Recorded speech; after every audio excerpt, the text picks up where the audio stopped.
Наводно случајно, 10 години по производството на последниот Lexus LFA се појавија шпекулации дека јапонската марка подготвува негов наследник кој треба да се појави во 2025-та. Исто така, наводно, на него веќе дебело се работи, што може и да е вистина, бидејќи развојот на оригиналот траеше скоро цела деценија.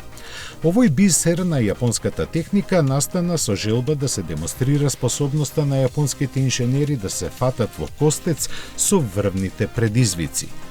Првиот негов концепт беше покажан во 2005-та, а серискиот модел 4 години подоцна.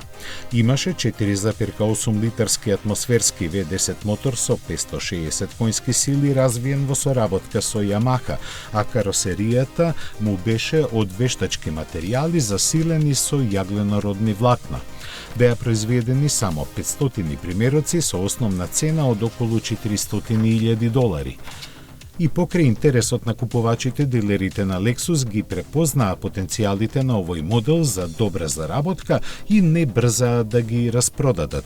Според официјалните статистики во Соединетите Американски држави, во нивните депоа љубоморно се чуваат уште 5 непродадени примероци на кои цената им расте од ден на ден.